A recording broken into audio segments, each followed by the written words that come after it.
So yeah, all night, 4 o'clock in the morning. Well, actually, it looks like she had a bit of sleep in between there. She's woken up and she's like, what am I going to do? What do I say? What's going on? On the 27th. So this is the burn. On the 27th, 4:40 a.m. until the 27th at 6:54 p.m. is where she searched for the police. So 4:40 a.m. he'd burnt the carpet, and then she killed him later that day at between 2:30 and 3:30.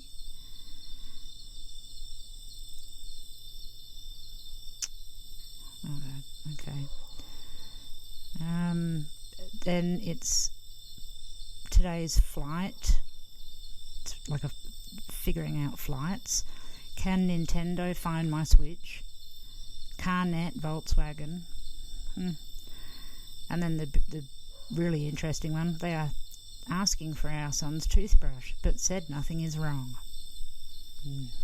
Idiot.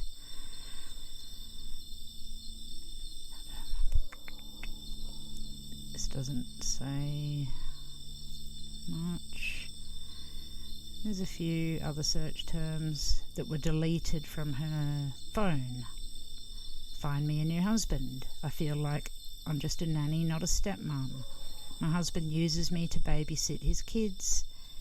Are there any free money to move away from bad situation? Okay. My husband never posts about me but does everything else. My husband only cleans up for the army and not me. I'm just a glorified babysitter. Find a new husband. Make my husband want me more. I feel like my husband uses me to babysit his kid again. Find a guy without kids. I think it pretty clearly explains a motive, really. She'd had enough. She had had enough, and this was just the last thing, I think, for her.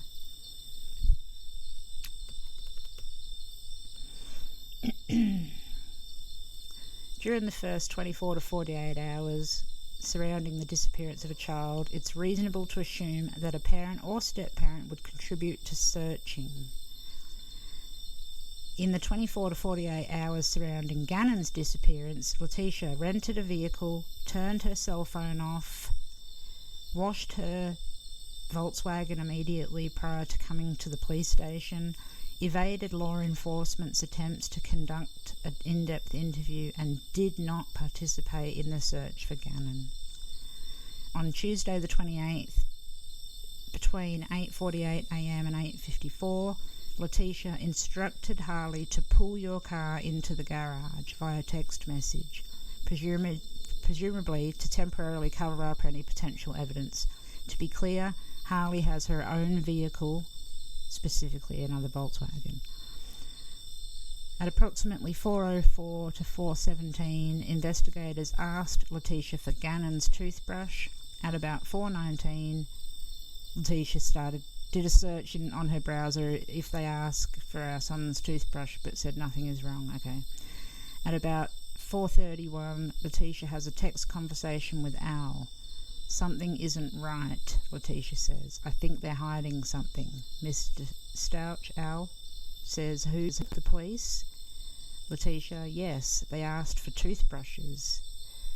Al replies, what do you think they're hiding? Also on the 28th at about 10:45, so after the police left her house, she made a statement to them via text. He'd been missing for approximately 27 hours, and Letecia believed she was the subject of his disappearance without any prior prompting from law enforcement. Okay, so what that means is that she just started talking for no reason. They didn't say she was a suspect or anything, and she got paranoid. Letecia texted to the police, "What do you want from me? Because I have nothing. One of your very own leaked to me what you guys were doing. I did nothing and or am being set up. I'm not really even sure, other than being told by another blue with El Paso. I was told I couldn't go home to sleep, and on top of that, men were sent to a home with a minor female, and she was forced to stay there, not even leave for food. Every conversation that said, even at this moment, I can hear inside. What do you want from me?" Detective Bethel, "Come in to talk to me. I would just like to find information to find Gannon." Wow. So now it's getting more specific. After they seized her Volkswagen, she obtained a 2020 Nissan Altima. The investigators applied for and were granted a search warrant by this court to install a GPS tracker. Oh, I knew it. I had a feeling they installed a tracker. I'm so glad that I read that bit properly now, because I didn't read it before. So on the 29th, they applied for and installed a GPS tracker. They monitored this tracking device, which provided particularly useful information. On the 31st, a map with some of this data is below. This information will be discussed below and relates to the area north of Palmer Lake and along Highway 105, South Perry Park Road. In summary, investigators believe Letecia utilised the rented Nissan Altima to return to the area in which she disposed of Gannon's body. Indeed, investigators recovered a piece of particle board from this area with Gannon's blood on it. Okay, so here we have some time frames and places. It's the tracker that they planted on her.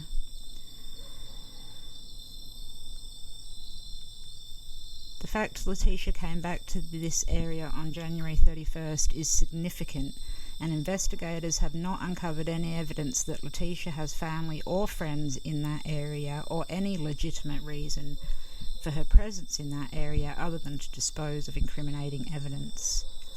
I submit a theory, not me, again, the detective, submits a theory for the fact Letecia returned to this area based on the information presented in the affidavit as follows. Letecia disposed of Gannon's remains at night time and likely was nervous about the location she chose, and may not have even remembered exactly where she dumped his remains. Investigators believe that on the 31st of January she went back to the area to view the area while sunlight was available, to ensure no evidence was viewable from the road, to ensure his remains were adequately covered to prevent detection, and to see if any law enforcement was in the area. So there we go. She dumped him off and then she went back and did something else. I think she moved him, personally. Okay, investigators were able to remove a computer chip from her Volkswagen on the evening of the 28th and the morning of the 29th. We're going to get a representation of where she was. It's unable to show the exact location of the vehicle. For example, if the Volkswagen was taken off-road, raw data might not show that. So she's possibly gone off-road. Furthermore, the estimated location must have some degree of fluctuation in accuracy, estimated to be approximately 50 to 100 metres. That's interesting. Okay, I hope you're still with me. I suppose many people may just want to hear what the document says and not read it, so I was just going to go through it a little bit, and it turns out that you just can't. You have to read the whole lot because it's so crazy. Okay, so the Volkswagen raw data placed it in Colorado, leaving Colorado Springs Airport just after 7 o'clock on January 28th. This information matched the timestamp of January 28, 2020 Colorado Springs Airport parking receipt. The raw data indicated that the Volkswagen stopped near a King Soopers parking lot for approximately 10 minutes after leaving the airport. Between 8:08 and 8:18, one of the officers was able to review video surveillance footage from that King Soopers, which indeed showed a dark SUV matching the Volkswagen sitting in the parking lot. Other footage, including video footage from a Wendy's restaurant in a separate location, helped to corroborate that data. Of significant importance, the data showed the Volkswagen in the area of Highway 105 South Perry Park Road between 9:15, so 21:15 hours, and 9:30 on January 28, 2020. So 9:15 and 9:30, 15 minutes on the 28th. I've including a map depicting that data. The data also indicated that the Volkswagen stopped for approximately 5 minutes in an area proximate to the recovery of the blood. This is the same area she likely drove to in her Nissan Altima rental on the 31st. The recovery of Gannon's blood in this area is discussed below. Okay. So there's the raw data depicting her activities on the 28th in the evening. Investigators were also able to compare her historical cell site information against the Volkswagen's raw data and found no reason to believe that Letecia was not the driver. So they're saying they think she dumped his body around that area at 9:15. But she also stopped for 5 minutes in an area proximate to the recovery of the blood, so that must be, not sure where that would be. We'd have to get our maps out and have a look. It looks like these 2 points here. So the 2 points that we saw initially, and also on the Astrology map as well. Next we will talk about the continued evolution of Letecia Stauchs' crazy ass story. Investigators conducted several consensually monitored phone calls with Al Stauch, specifically Al Stauch, at the direction of law enforcement, communicated with Letecia via telephone and email. These communications have been recorded and memorialised and consisted of hours of recorded conversation. I will not provide a transcription of these calls, but will summarise the importance of the particular changes in her story, and will also include exculpatory information related to Letecia's statements. Letecia never admitted to killing Gannon. It's important to note. So she hasn't just said, yes, I have killed him.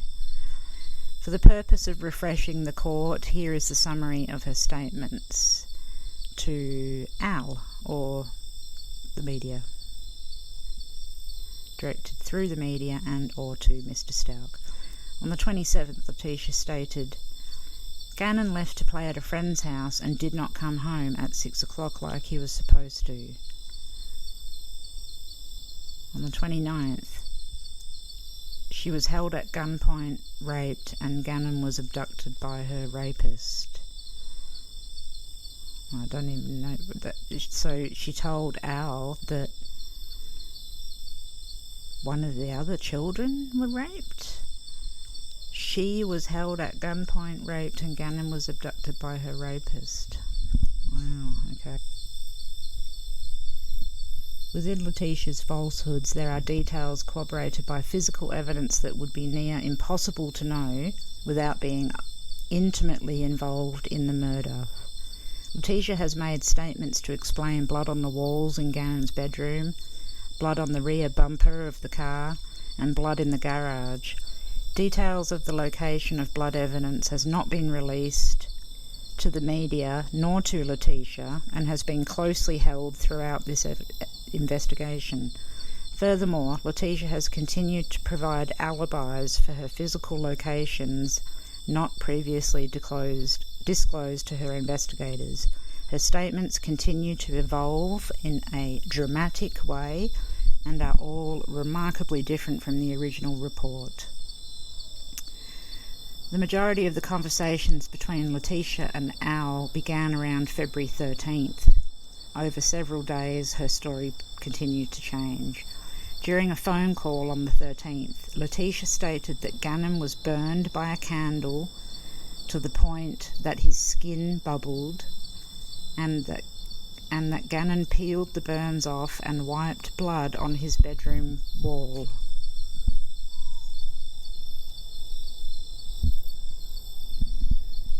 Al did not ask about the blood on the walls of his room during this call. The fact she provided information about blood on the wall likely indicates her knowledge of the murder scene. On February 14, Letecia had an additional conversation with Al and provided 4 additional versions of his disappearance. Story number 1. When the cops came to the house on January 27, the abductor was still in the house and that she tried to signal to them that somebody was in the residence. It should be noticed that deputies checked the entirety of the house and no additional person was located. So story number 1. The rapist was still in the house when the cops were there. Story number 2. This is even so off the wall. I don't know who Quincy Brown is. She was raped by Quincy Brown at her residence and Brown abducted Gannon. She knew his identity because she saw a paper and his identification card fell out of his pocket and it had his name on it. Letecia sent a photo of Quincy Brown to Al Stauch via text message. It is noticed in this photograph mirrored images online wherein Quincy Brown was listed as a most wanted suspect. Oh my God. Quincy Brown followed her from Petco and at some point was laying in the middle of the road in front of her. This is story number 3. When she stopped to avoid running him over, he jumped into her car and made her take him home and then raped her. Okay. Story number 4. Letecia and Gannon were near County Line Road. So County Line Road. Right, story number 4 is oddly specific, and I think one of those stories that's obviously given some truth inadvertently. Letecia and Gannon were near County Line Road, Highway 105 in northern El Paso on January 27. Gannon was riding a bicycle in that area, fell off, hit his head, and was then abducted by Quincy Brown. In this version of events, Quincy Brown was driven by a man named Terrence. Story number 4 has several interesting considerations. It sure does.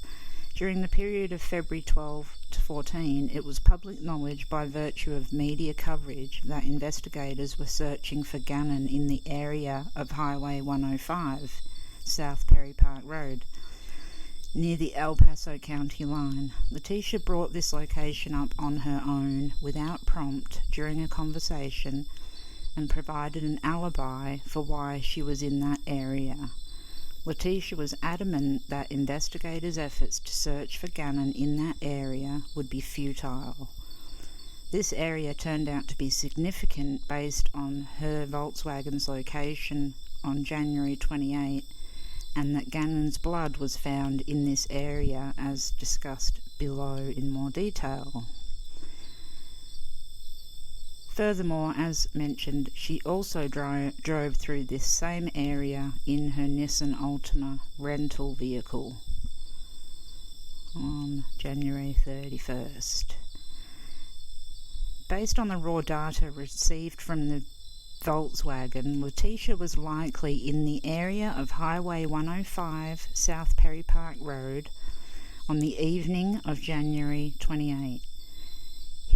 Gannon's remains were dumped in the vicinity of that area. Letecia's story lays the foundation for a reason why investigators may locate Gannon's body with head trauma. On February 15, she provided additional conflicting stories to Mr. Stauch, including that she told including that the story she told Albert Stauch about Gannon falling off the bike was a lie because it was what she believed he wanted to hear. Letecia stated the blood in the corner of Gannon's room was a combination of hers and Gannon's. In this explanation, she stated the abductor... I'll let you read that for yourself. I'm not going to say that. She actually said that the abductor raped both her and Gannon with an object. Oh, good God alive. Additionally, she was tied up at some point in the abduction, and the abductor was still present during the visit that night. Oh my God, what an absolute nightmare of a...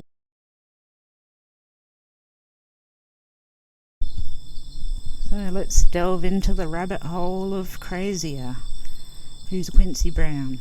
Quincy Brown, age 37, was listed on El Paso County's most wanted list on February 10th, 2020. His photo was on a news website where they describe him as a black male. It is noted that during one of Letecia's stories, she described her rapist as a Hispanic male. It's not really the same, but still. The photo on this website appeared to be the same photo. The same photo that Letecia sent to Al. Brown has outstanding arrest warrants for failure to register as a sex offender. So she just used him. I was able to find a criminal history for Quincy Brown, which included, but was not limited to, arrest for first-degree kidnapping, which was pled to felony menacing. Investigators have uncovered no evidence to support that Quincy Brown was involved in Gannon's disappearance. Of course he wasn't. What an absolute load of shit. Gannon's blood is located in Douglas County, Colorado, February 15. As mentioned above, investigators began to focus a search effort for Gannon's remains in the area of Highway 105 South Perry Park Road on February 12. There is not an exact address to reference due to the rural nature, but this particular location was deemed important based on the raw data from the Volkswagen on the 28th and the location data from her rental vehicle on the 31st. On the 15th of February, searchers located a piece of particle board. During that search, this is what particle board looks like, apparently. The particle board had a stain that appeared to be consistent with blood, and that's pictured below. I've added a red circle to indicate the location of the blood. I didn't, the person did that wrote this, Detective Bethel. The particle was collected by FBI Evidence Response and transported to the crime lab. An initial test revealed a positive presumptive result for the presence of human or high primate blood. Further testing was conducted and a DNA profile was developed and compared to Gannon's on the next day. that profile matched the DNA of Gannon Stauch.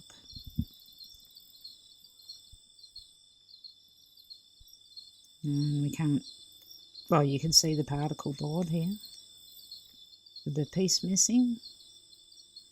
And you can sort of see, well, you can see the circle there, so there's blood in here. So that's what was found off South Perry Park Road. The reasonable explanation for the discovery of this with his blood on it is that she used this particle board during the disposal of his remains. The area in which it was found is rural, and the ground was covered by approximately 6 to 12 inches of snow. Additionally, as the area is rural in nature, it is likely populated by wildlife, including predators such as bears, coyotes, and mountain lions. Gannon's remains have not been located. That was back then, obviously it has now. And while investigators will continue to search, it is possible these remains have been scattered. So they didn't know he was in Florida at this point when they wrote this section here of this document. The map below depicts the area the particle board was recovered, compared with the raw data from the car. Whilst idling for 5 minutes, the tracker from the Ultima was also in the same spot. So, let's see. It's really hard to see it. I can't see anything. Okay, we know the area, we can figure this out.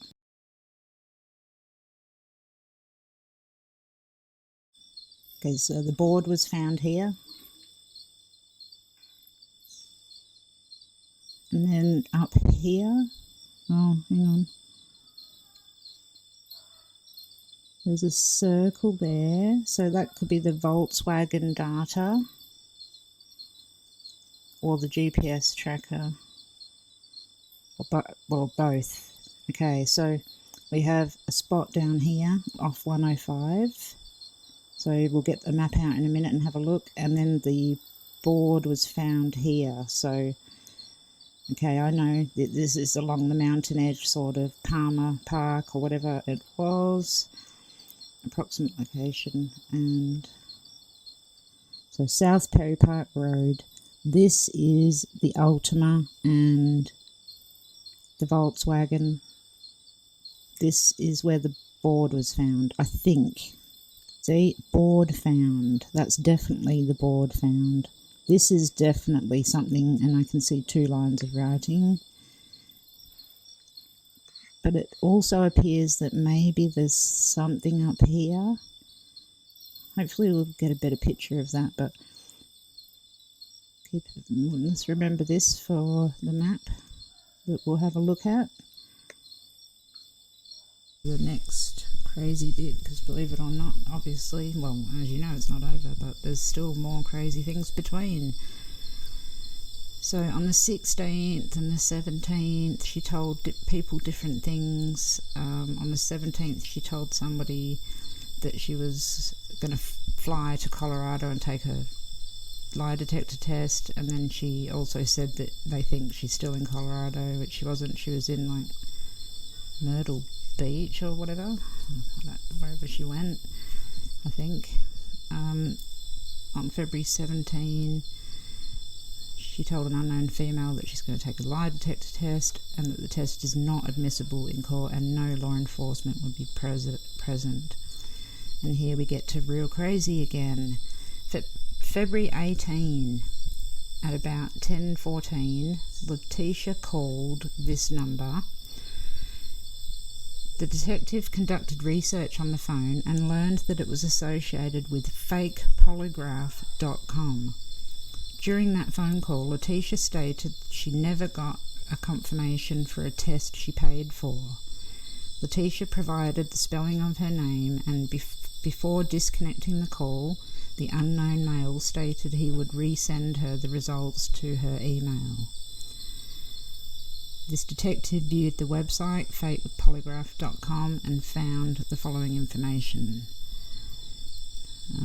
So it says, get a fully verified fake polygraph test certificate proving you have taken a real polygraph within 1 hour, etc. On February 18, at about 11:16, Letecia again called this number, inquired about an email she received. The unknown male stated that her report was blocked by management based on the content of the questions, and stated that with any illegal activities they reserve the right not to send the report. Letecia's response was this: "What do you do now? Just delete it and go on about life and keep the money?" "Yes, we do indeed." "Okay, gotcha, thank you, goodbye." Investigations contacted Luke Devlin utilising the phone number that Letecia called. He provided information to investigators, including the questions that she'd asked. These are the questions that Letecia asked paid for to ask for fakepolygraph.com. "Do you intend to answer these questions regarding your stepson truthfully?" "Yes." "Is your birthday the 4th of August?" "Yes." "Did you participate in any way in causing harm to your stepson?" "No." "Did your stepson return with you to your home?" "Participate in any way in causing the death of your stepson?" "No." She submits to the court that if Letecia had nothing to hide, she would not have to pay for a fake polygraph and the results. Conclusion. Based on data, I learned that in over 71% of homicide cases that involve false reporting, the reporting party is responsible for the murder. That's an interesting side note, actually. To be clear, this statistic is not being provided as sole probable cause, etc. Based on Letecia's internet history, it's reasonable to believe she was unhappily married to Mr. Stauch and had some degree of resentment towards the family as a step-parent. Furthermore, days before Gannon's murder, Letecia appeared to be researching a move to another state and another apartment. She has not provided a fully truthful statement to investigators at any point during this investigation, particularly regarding the circumstances of his disappearance. This would reasonably be suspected activity of an individual that committed a crime under investigation, namely murder. Within approximately 24 hours of Gannon being reported missing, without any external prompt, Letecia made claims to law enforcement that she was being set up. Initially, Letecia said Gannon was playing with a neighbourhood friend between 3:15 and 4 and was expected home at 6. Within a few days, she changed her story to label herself as a victim of rape, felony menacing with a weapon and assault, resulting in Gannon's abduction by her rapist. Her stories continue to evolve to include a new location of Gannon's disappearance over 30 miles away, several completely different sets of circumstances and unprompted explanations as for why his blood would be found in those locations. Now that is the location where I believe that she took him as well. The other near Peaceful Pines or on Hilltop or around that area, near that other line if you know the maps. So yeah, we'll check that out, see if 30 miles is away. 30 miles is roughly that. Well, I know it is because I did it. I remember seeing 28 miles, 29 miles.